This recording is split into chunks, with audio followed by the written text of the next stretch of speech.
And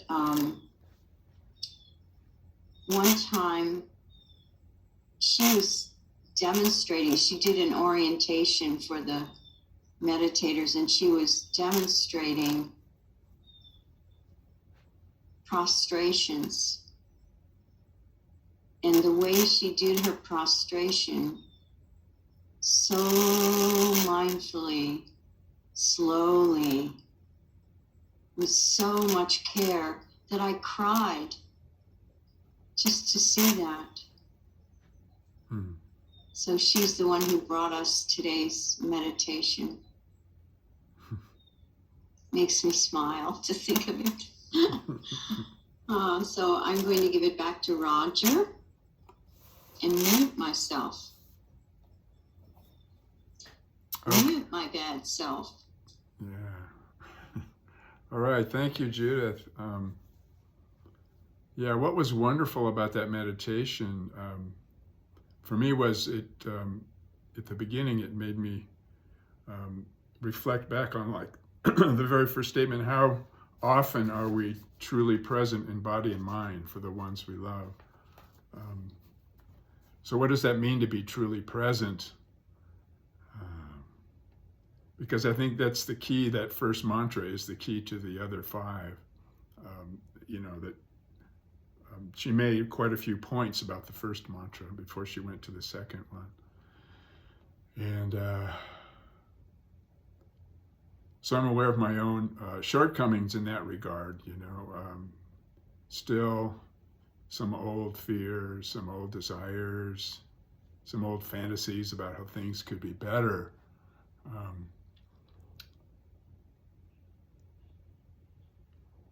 But being open, generous, and patient, and compassionate with those fears and desires, with those attachments to the thoughts that are still there.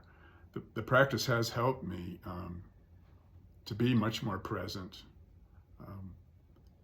with everybody,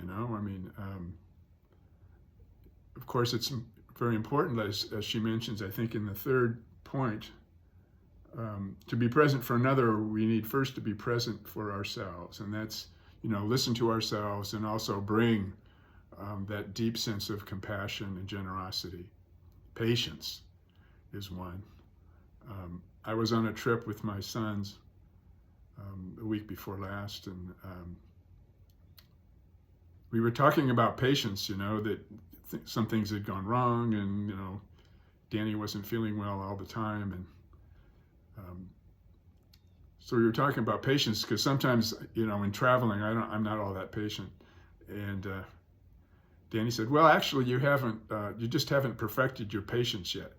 And that's interesting, because I think the third paramita, in another group, we're studying Reb Anderson's the 6 paramitas, and there's a whole chapter on patience, and the perfection of wisdom is in one aspect of each one of those. So the perfection of patience is what we're at. And I thought, well, that's a real great insight for him, for 19 years old. Well, you haven't perfected patience yet, and that's pretty obvious in my life.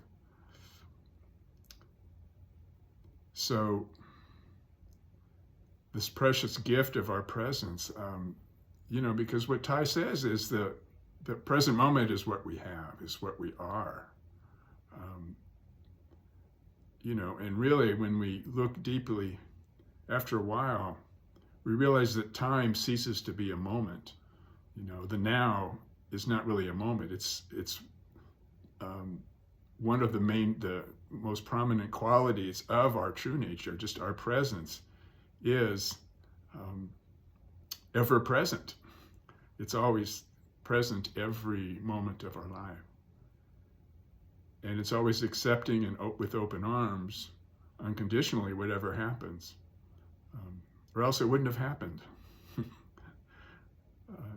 That's kind of obvious, but if we're, from the point of view of our separate self, our fearful self, some people will call our contracted self,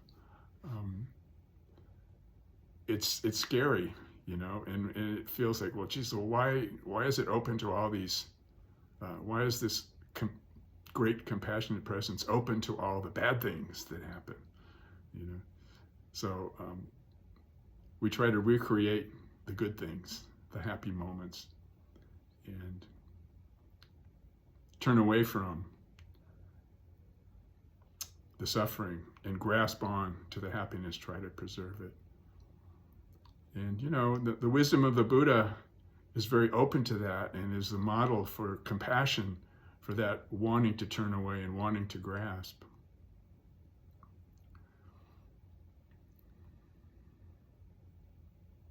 But when we stop, you know, I think Thai calls it shamatha, stopping. When we stop and just allow ourselves to open, we begin to see that the nature of our life force is always changing. Everything is moving and never staying the same in one moment.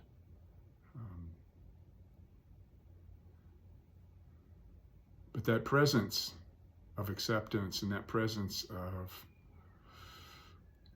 unlimited openness and acceptance, Thai talks about that our compassion, when we look more deeply and really practice paying attention to our presence in this moment, in this ever-present moment, the happiness and joy, you know, it might take a while. It may seem kind of neutral or like nothing's happening for a while, but after we stay with it, we begin to feel the joy of recognizing our shared being with others. And I'm always grateful that I was able to be a father, because the preciousness of life really comes through that relationship with the parent and child, the mother and child, and even with the father and child too. So we're talking about a very intimate, deeply intimate practice. And I think the Thai song, you know, No Coming, No Going, is kind of a wonderful expression of that. It goes, no coming, no going, no after, no before. I hold you close to me, and I release you to be so free, because I am in you, and you are in me. And Judith has sung that song quite a few times. I was going to sing it, and then I thought, well, my voice could be kind of shocking on an early Sunday morning. So that's part of my insecurity, right? But the depth of that song, I mean, that we inter-are with each other. And what really reveals our interbeing, the recognition of our interbeing, what really reveals it is our presence, you know? So that precious gift of the realization of our interbeing, that's what really saves beings from suffering. The understanding of the relationship we have with all sentient beings is what saves us from suffering.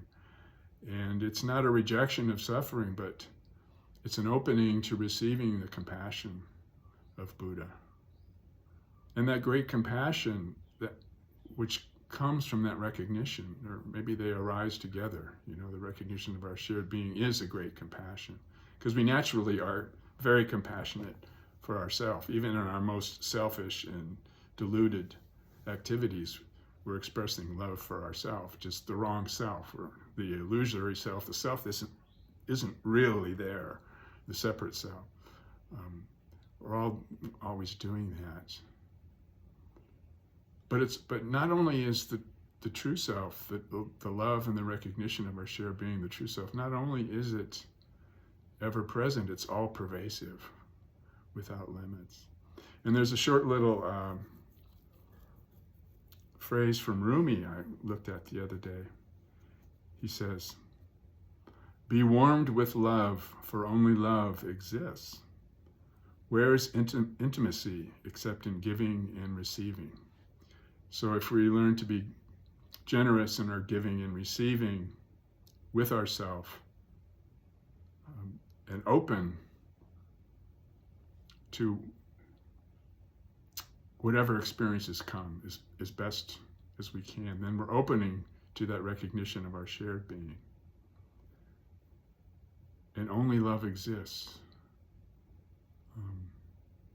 That's one way of saying it. Another is only liberation exists, only freedom exists.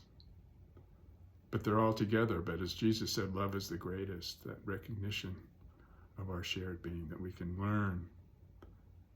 And, that great compassion, it's not trying to get anything. It's not trying to get the intimacy. Because it is already the intimacy. It is the intimacy with all things. So we're experiencing the heart. When we open up, we're experiencing the heart, our own heart, and the heart of others. And there's like a radiant presence, that just begins to shine. So our experience doesn't veil our true nature, but it begins to shine with it. And we see the essence deep in the heart of every experience is the heart and giving nature of our true nature. And the pain and pleasure begin to be seen with the same, they arise from the same source. They shine with the same light. And that was Ty's realization when he realized that his mother was always with him. That love of our true nature, the true mother, is always with us. So that's what I got out of it, and I stayed with that. First one, the gift of our pure presence throughout the end of the meditation. So thanks. And I hope we can have some discussion about that. So you can just unmute yourself.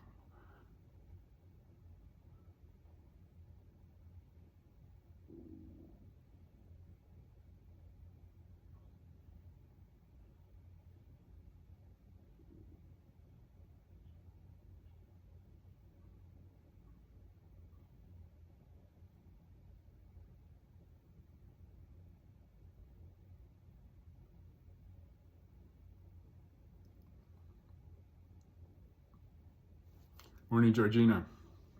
Morning. I'm just thinking how brilliant, compassionate, for Thai to practice this way. I don't know of any other Zen teacher that emphasizes, intimacy.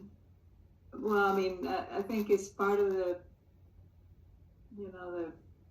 the practice and all that, but the emphasis on it, that is always a big place on, he puts on intimacy and compassion and love and I was just thinking how when you're in a place or you're with someone, I'm thinking of the opposite, feeling how different it is when you're there, present with someone, and vice versa, and all that, and how cold you can feel when things are not, you're not present, or the person that you're with is not present, and how, in every way, everything, your job, your daily life, everything is affected by these things, and it's just that it's so simple. These sutras are so simple, yet so important, and at the same time, you realize, you're aware when it's not happening. Also, it's happening everywhere, and you're always inspired when you see it, when you're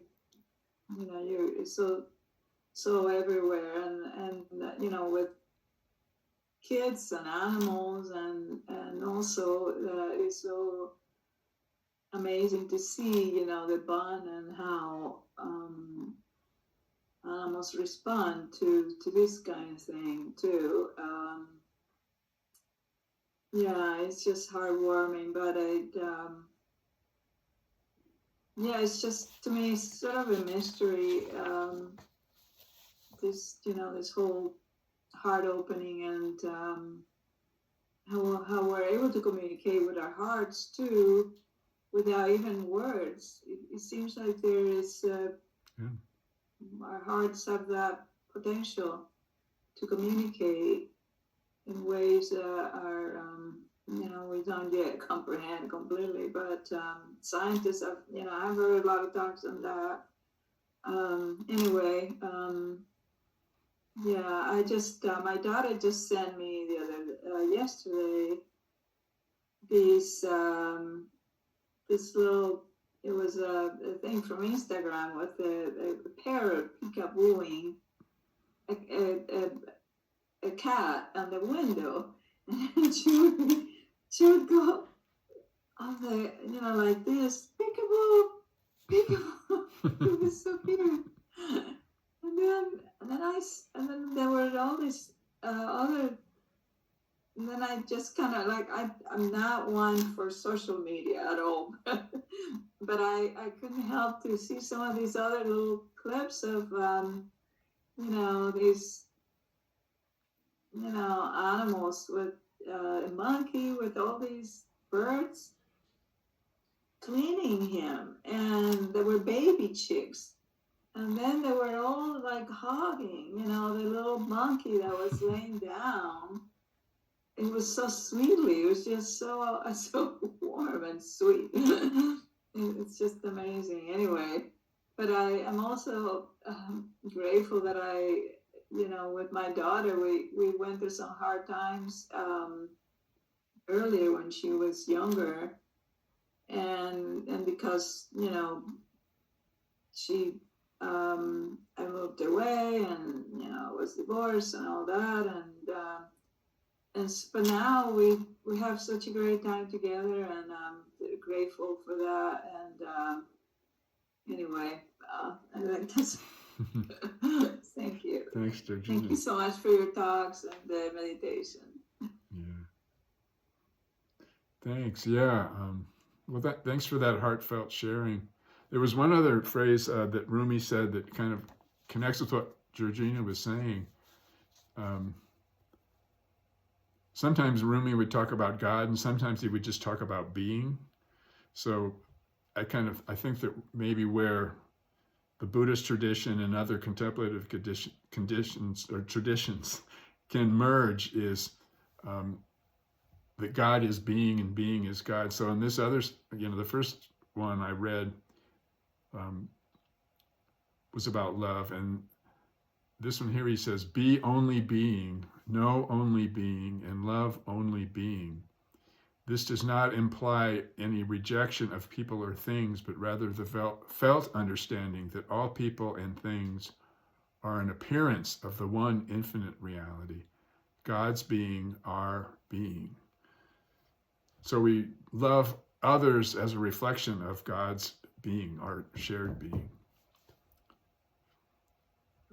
Yeah, and animals know that. If you have a loyal dog, you know that. You know that they know that. Yeah. Yeah.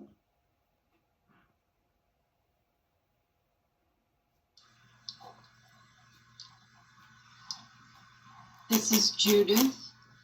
I would like to share a song. No come, no go, no after, no before. I hold you close to me, and I miss you to be so free, because I am in you, and you are in me, because I am in you, and you are in me. Beautiful. Yeah. It's beautiful. Thank you. Very beautiful.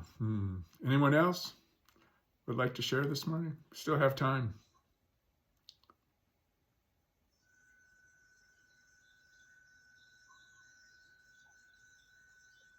Hi.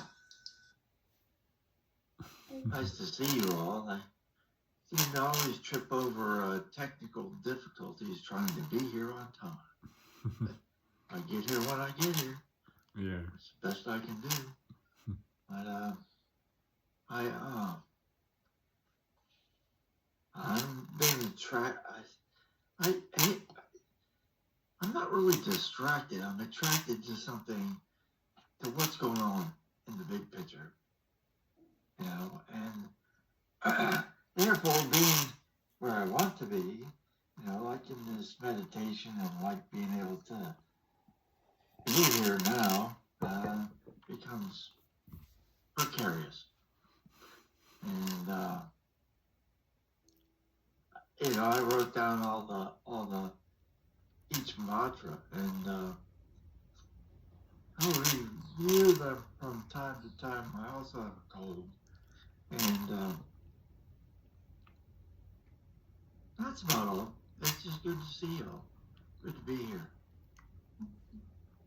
Thanks, Timothy. Good to see you. I'm curious to know which one of the mantras you all directed to yourselves. The last one.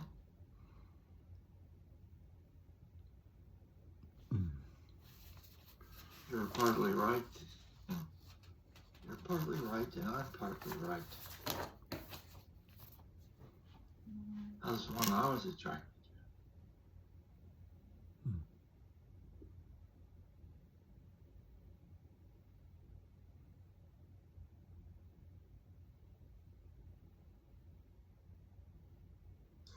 Anyone else?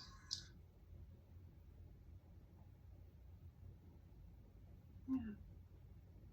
For me, I think it was the first one, Here For You, Darling. And I like the song, that what the song is that I'm setting you, I'm freeing you also. I like that the idea, because you know, I think we tend to attach to those that we love, and want to keep them with us, and so the idea of letting them go, be free is really, really significant, I think. Mm-hmm.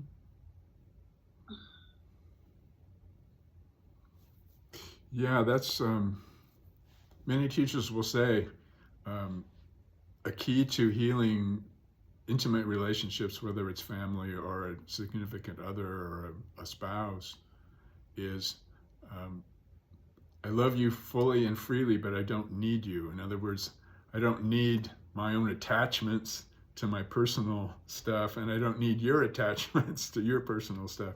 But we can, if we're willing to be present with those and not interfere with the recognition of how we are the same being, then we can be fully intimate in a much more, you know, compassionate way, and gradually become like Buddha's compassion, that isn't trying to get intimacy, but is intimacy. So it's just the flowing of intimacy itself, kind of. Yeah.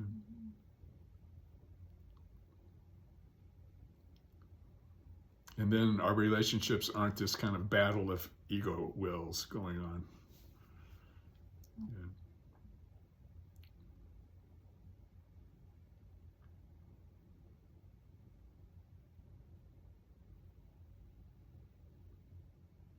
Anyone else, or we could end a little early, I guess. Got a few more minutes.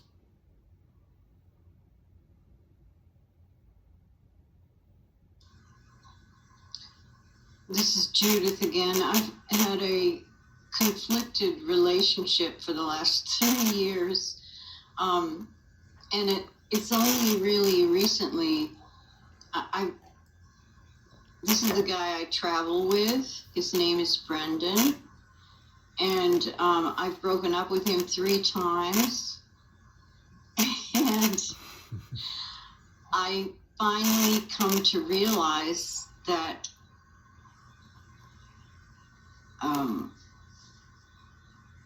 I can accept him exactly the way he is. I think I had certain expectations when we first fell in love, and I think I expected him to be my vision of who I thought he should be. And having had a beautiful relationship with my soulmate for so many years, my expectations were way too high. And just relaxing into this relationship has changed it completely. I think both of us have relaxed into it. So we have this wonderful agreement that we're not living together, but he came here to drive me to my various surgeries. He came all the way from Ireland to stay with me while I was going through those things. And he was so considerate, and my attitude toward him changed the way he is toward me. So talk about interbeing. We have no idea how much power we have over other people. No idea. So just relaxing into it, letting him be free, letting me be free, has changed everything. It's really beautiful. And we're going to Greece in May. So I will miss 1 or 2 sessions in May. Yeah. I'm so glad for you. Yeah, that's great. And Judith, you know, I do still hope, I don't expect, but I hope that he drinks more water instead of wine. Because you'll be able to enjoy him a lot longer if he does. That's been an issue for me, but I'm just leaving it alone. Just bring your heartfelt, compassionate presence to it, right? Yeah. Yes, Yeah, absolutely. he goes I'm with just allowing it to unfold as it will, and itself to be myself, and allowing him to be him, and in that way.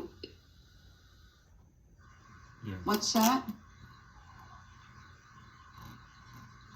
Oh, Nobody's in saying. that way we recognize and manifest our interbeing. Yeah, for sure. Yeah, it's like I can't. I'm reading this book. I guess you read it, Judy, the Pure Mind, Enlightened Mind, and this Zen student from Ireland. She went to a Japanese monastery, and the drinking that goes on here is just amazing. I can't believe it. I never knew that about Japan. I mean, and especially in a monastery. But anyway, and she was Irish, so it was fine with her. Yeah. That's a beautiful book. I recommend it. What's it called? I couldn't put it down. Such a beautiful book. What's the title? Pure Heart, Enlightened Mind. Oh, okay.